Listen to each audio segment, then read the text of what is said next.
Experiments here. Anyway, today I'm going to show you how I distill alcohol. First things first, the boiling flask. Now you're going to want to fill the boiling flask, if you're distilling anything, about 2/3 to 1/2 full. If you fill it up more than that, bubbling can occur, and this entire thing can bubble over and destroy your final product. So, next you're going to want to get a joint sealant to seal, because these ground glass joints let air through. While greasing them up, you're going to want to take a generous amount of the grease and rub it on the inner joint. So I just take the alcohol off and I put it in a safe spot where it won't tip over. Now I just put a generous amount of grease on the inner joint. Wipe any excess grease off, and then when you're putting them together, you're going to want to twist it like that to get the best seal possible. Now I'm going to do that to every single joint on the system. Now that I've lubed it up nice and good, I'm not going to monitor temperature very closely, since this is just a crude distillation to get all of the hydrocarbons out of solution. I'm just going to use a toothpaste cap. Now that I've lubed it up nice and good, I'm not going to monitor temperature very closely, since this is just a crude distillation to get all of the hydrocarbons out of solution. I'm just going to use a toothpaste cap. I must set up the Liebig condenser cooling system with water. Now, since this is broken, it's a little bit difficult to set up. As you can see, that's broken, but I found a way to do it. This baby right here hooks up to the sink, and then this baby, I'm going to hook up a small thing to it, and that's just going to go back into the sink. You have to run cold water through it, because as you can see, it cools down that Liebig condenser, so it condenses all of the alcohol. As you can see, this is in the water bath, and now it is time to turn on the water flow from the sink.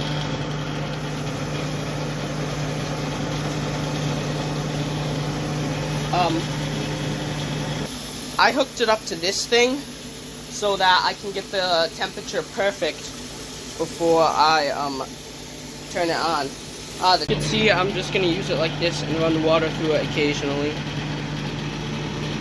So yeah, water is at 77 degrees Celsius, a little bit below the boiling point of water. The boiling point of water is 100. So yeah. But I'm going to let it get to 100 just so that we get all of the hydrocarbons out and not the water. Since the temperature will get to 100 in here, the temperature will get a little bit lower than that in here, meaning that it'll boil off everything with a lower boiling point than water. Meaning that ethanol, methanol, propanol, etc., etc., etc., fusel oils, all of those hydrocarbons, it's going to be awesome, guys. After about 20 minutes, the distillate has began to come over. Azeotropic alcohols, such as methanol, ethanol, isopropanol, etc. I'm going to separate them all in a second distillation, but for now, I'm just going to collect them in one go. Distilling is that it takes a very long time. You don't even really have to stay for the entirety of the distillation around. You can just like leave it and allow it to go. So yeah, one upside is that by freeze distilling it, the alcohol, before I heat distill it like this, and since heat distillation takes such a long time, I don't have to distill as many batches. I froze distilled the alcohol until it wouldn't freeze in the freezer anymore, because it had so much alcohol content that the freezing point had lowered of the mixture. So yeah. And also, when I used to not freeze distill it, alcohol didn't come over this fast.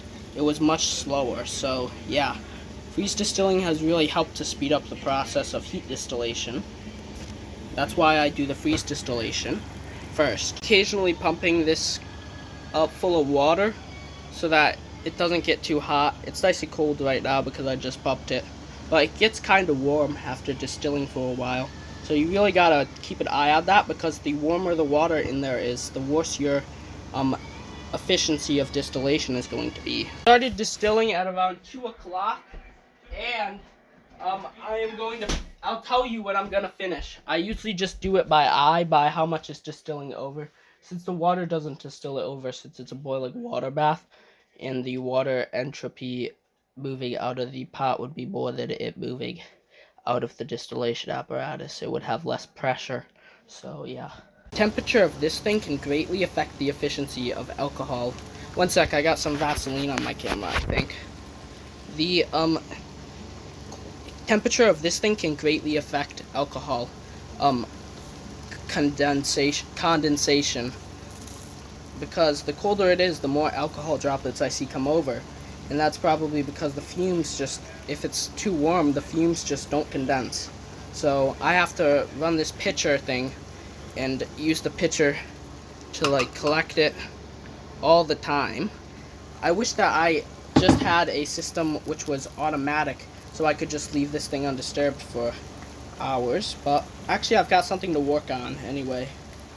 Distillation progressed past the 2-hour mark, and the distillation, the dripping slowed down, and the alcohol content in here decreased. I decided to change the heat setting from high to medium high so that this water isn't boiling so vigorously, and it will be more likely to select alcohol molecules over water molecules to distill over, because I want this to be at least 50% alcohol. I'm going to perform a flame test on it. If it is higher than 50% alcohol by volume, or if it is higher purity than 50% alcohol by volume or higher, then it should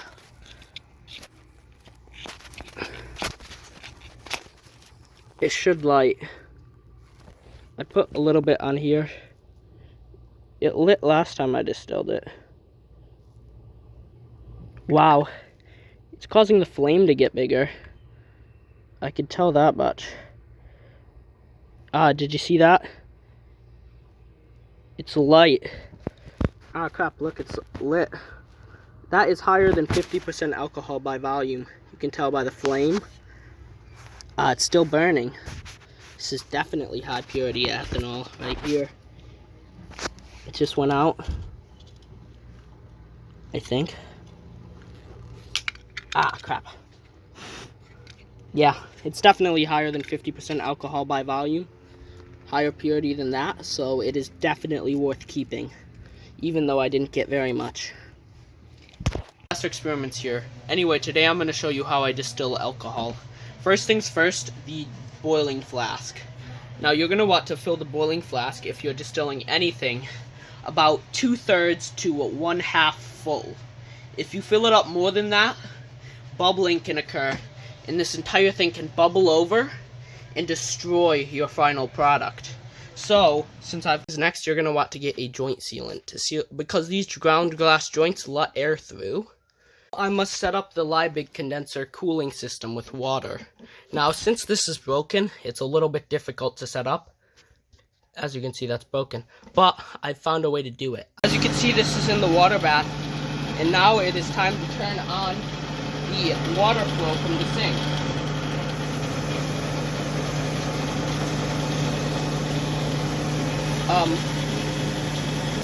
I hooked it up to this thing so that I can get the temperature perfect before I turn it on. You don't have to stand right by the distillation apparatus as it's running. I'd suggest checking on it every 15 to 20 minutes at least. Also refilling the water bath, if it's a water bath, since it boils out, and maybe re-greasing some joints if you hear a leaking sound. I always have to re-grease this joint, and I also have to move it around to make sure it doesn't get stuck. It getting stuck, these joints notoriously get stuck all the time for some reason, and that's how I accidentally broke that, trying to pull them apart. Anyway, I have been using this pitcher to like swap out the water in there, and yeah. I'm just by other ruds, I got a very bad yield of the alcohol. I think this is because this thing right here, because this thing is broken and I didn't fix it this time. Last time I like taped some PVC pipe onto there, and I could run the water through the Liebig condenser continuously because both halves were in the sink. But this time, this thing got pretty hot at occasions when I didn't check on it for a while, and the alcohol fumes just boiled right off out of that hose adapter. So unfortunately, I got a bad yield. But let's just combine it with all of my other yields from distillation just to see how it went. Alcohol from all of my distillations. Long story short, I'm going to create magnesium sulfate anhydrous from Epsom salt in the next video, and then I'm going to use that to dry my sample of alcohol. Enjoyed, and see you in the next video.